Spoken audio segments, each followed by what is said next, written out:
in the morning, we needed some more initials. So on Thursdays, as we do R&R, we reach out to yet another R and add a J.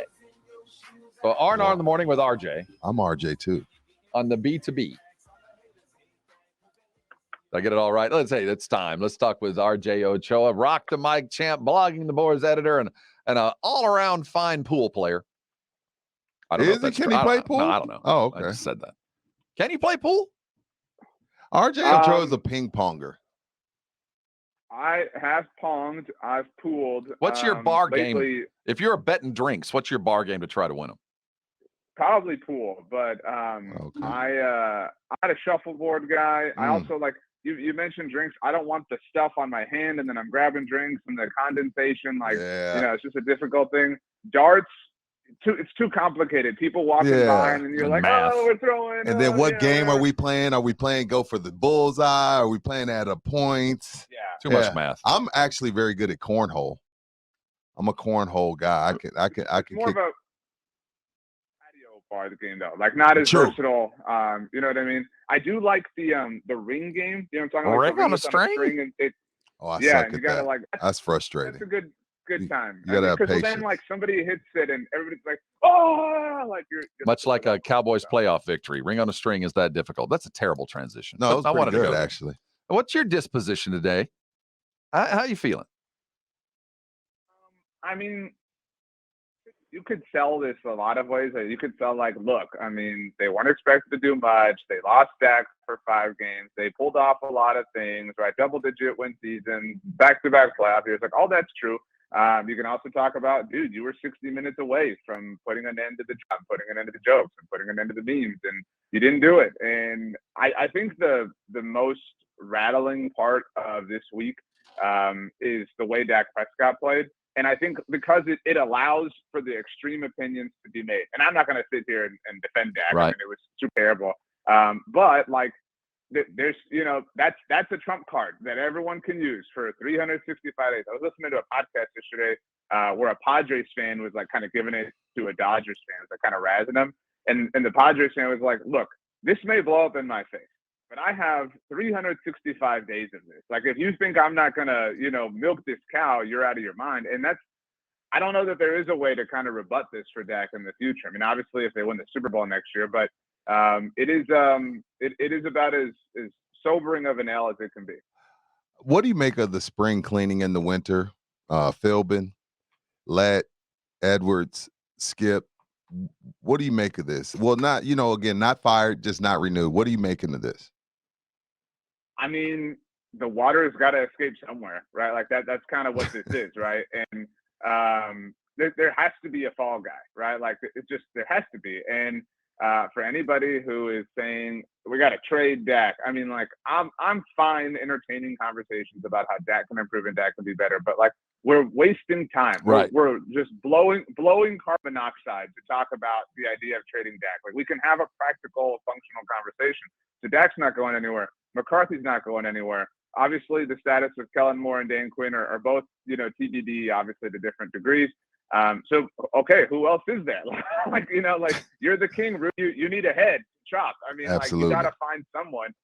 And like even that, you said it yourself. Like, and I'm not saying, hey, I want to see I want somebody to go in there Ari Gold style, but like all these dudes are just not being renewed. Like who is it's been a few days, but like who's the person they fired? Who's the person that they kicked out, that they got rid of? I mean, it is kind of getting fired, kind of, sort of, RJ. It's fixing the glitch. It is. It's a little bit nicer, I don't know the rules. Like, is there severance when your contract's not renewed? Like, no severance. Well, that's what I'm saying. Like, if there's not severance involved, then you weren't fired by definition. I mean, so, okay, but what does this tell you, though? Because it's not just assistant coaches that are gone. It's guys that their rooms were pretty good. Philbin's offensive line work this year was yeoman. I mean, how many parts and pieces? Now, granted, they're Hall of Fame parts and pieces he was playing with, but he did a pretty yeoman side job. Edwards on the D line. I mean, he's part of the best part of that whole team. I mean, Skip Pete has been a Cowboy in the building for 20 years. Is there something more to this? The Philbin one I find to be the most interesting because we talked about like pool games, whatever. That's McCarthy's like, let's go to puzzles and play some pool guy. McCarthy and Philbin are really tight. So I'm a little bit shocked by that. But again, like some head has got to roll. Right. As far as Skip Pete, I saw Clarence Hill, the Fort Worth Telegram. You saw that like, tweet? That does seem like Zeke is on the outs, and that's like. I don't have a passion to take on that. I mean, I don't have the energy. I'm getting old. You know what I mean? Like I'm using words like severance.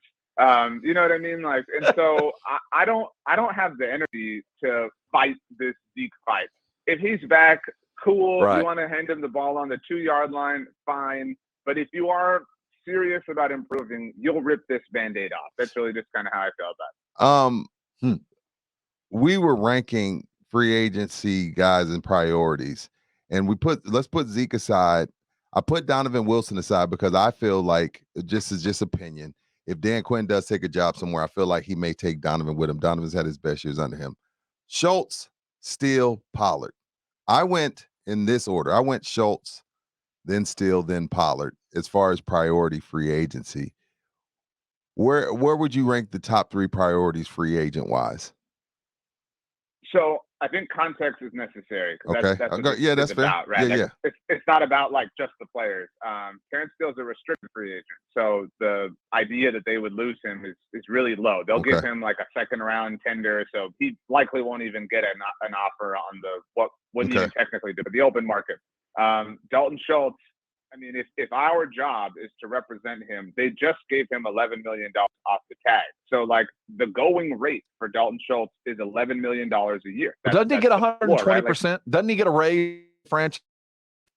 If they tag him. But that's what I'm saying. Like, if we're representing Dalton Schultz and somebody's like, okay, guys, what is the deal start at? Starts at $11 million a year. That's what they did last year, right? Why are we, regressing from a salary standpoint? So, I mean, it just, the math, no pun intended, seems like it's not going to work out there.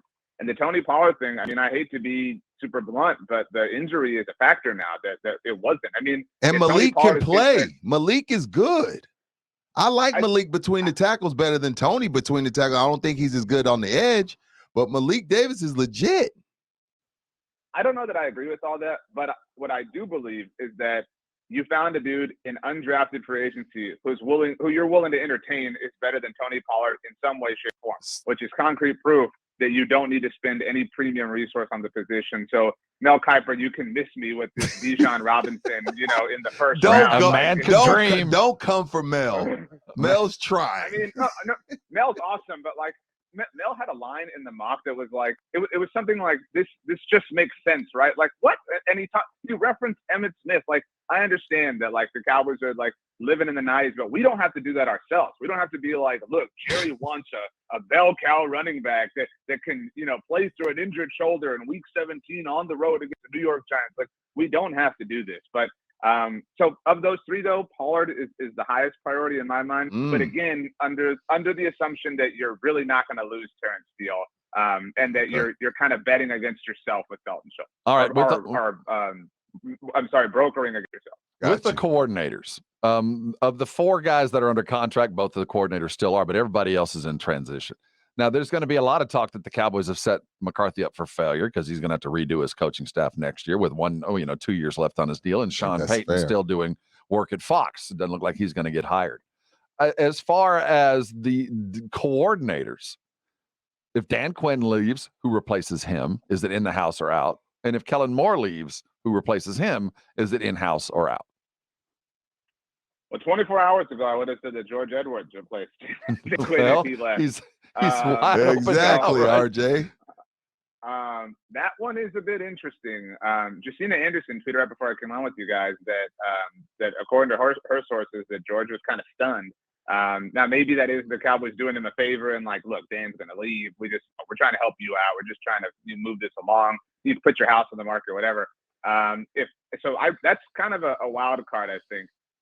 Offensively, if Kellen Moore gets the Panthers job, I would imagine Doug Nussmeier gets the coordinator job. There is some sort of promotion there. He's in the building. He knows the offense.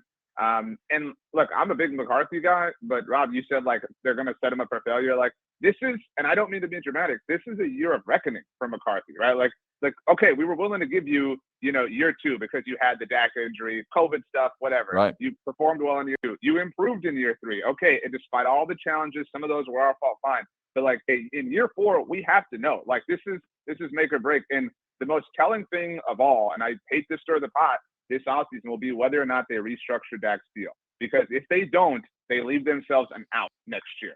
Now, if they restructure, they tie themselves to him through 2024. But if they don't touch that deal, and this was the conversation last year about Zeke, they did not touch Zeke's deal, which is why they can get out now. So if they don't touch Dak's deal this offseason, you could come to a legitimate and fair conclusion that they are leaving themselves a door of opportunity next year if Dak Prescott doesn't impress them. And so it is kind of an on-notice year for McCarthy, for Dak, for the main members of the Brain Trust. That is a great take. Now, Peter King says he would take, starting a franchise today, he would take Brock Purdy over Dak Prescott. And you know what? I respect Peter so much, but I had to hit him with the DDT. He knows more about football than I'll ever know, but he missed that one. You remember 50 Cent's first pitch in New York? Yep. Where he threw it into the stands? That's what that was. I remember the first time I saw Peter King in person, he was wearing the Houston Astros hat. That's the baseball analogy I would like to make. And he was on with Jason and Rob.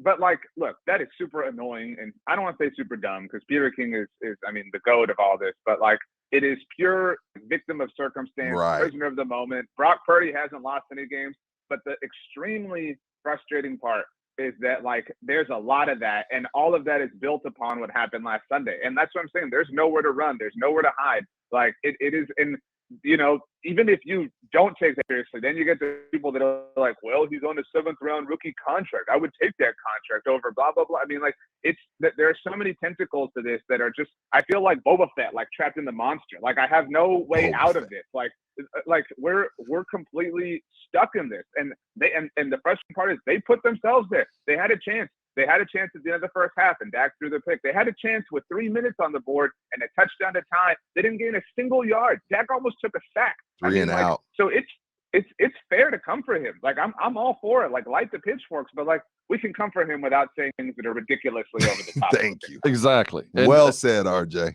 The Emmanuel Ocho the other day just annoyed the fool out of me. You can scream. He did. You scared me. No, I'm just saying. Okay, no, I know you scared me. But you can scream at the wind, but you're not going to stop it. I mean, but what you did to just bring up, I think, is worthy of following. I hadn't even considered the idea of restructuring Dak's contract, that was even part of the offseason conversation. But it is a telling point that if they don't touch it, they're leaving themselves a quicker out.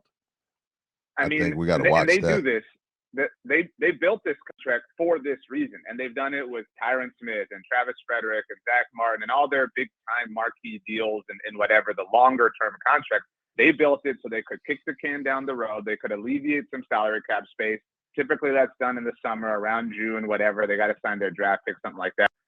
So we will be on watch for that. And if they had touched Zeke's deal a year ago, they would be tied to him this year. And that would have set all sorts of things on fire. But they didn't. And now they want to pivot and be like, well, he wants to restructure his deal. And fine, he wants to restructure his deal. I'm not going to, like I said, expend a lot of energy.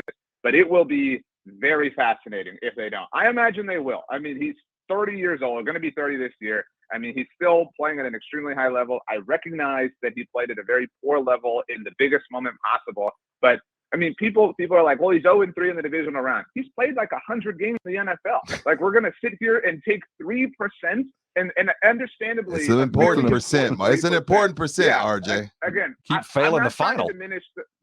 I'm not trying to diminish, but like, we can't say that the 97% is meaningless. That's my point. And gotcha. And I'm not even saying that 97 is all concrete, excellence, but we can, multiple things can be true. I say that so often. Multiple things can be true. So I would touch the Dak deal. I wouldn't do it for a few months. I'd let some of this blow over. But if they don't, holy crap, bloggingtheboys.com is going to lead SB Nation in traffic next year. One last question. Tyron Smith, is he a Cowboy next year? If he is, probably not. Yeah. I mean, the retirement makes sense, and they have if he's back, he should play left tackle. They should play Tyler Smith at left guard and Terrence Steele back at right tackle. That was the plan. But, I mean, I think that they're not a little too sold. They should be sold on Tyler Smith. But I think they want him to be their left tackle. And so it's probably a retirement sort of. It's probably like, hey, Tyron, retirement's nice. You know what I mean? Like, yeah. I think Rudy likes to play some cornhole. Why don't you go down, play some cornhole with Rudy? Just enjoy yourself. We'll bring it back. We'll put you in the Ring of Honor. Your name will be up there before Jimmy. Like, don't worry about it. We'll all be good. We'll give him Leon Lett's office. There we go. He is RJ Ochoa. Hey, I love you, RJ. Boys. We'll have him on next week as he makes his Pro Bowl picks. Hold on tight. We got more to do. RJ, it's always a pleasure. You take care of yourself. We'll talk to you next week. You guys watch Breakpoint on Netflix. I watched episode 1 and it was I hate every tennis player walking the planet right now. The last thing the tennis wanted me to know is them. I'd rather have just known the names and the set of the people. I don't like any of those guys. I'm glad you're watching. It was so cool. Have a good one, RJ. RJ Ochoa, blogging the boys. Hey,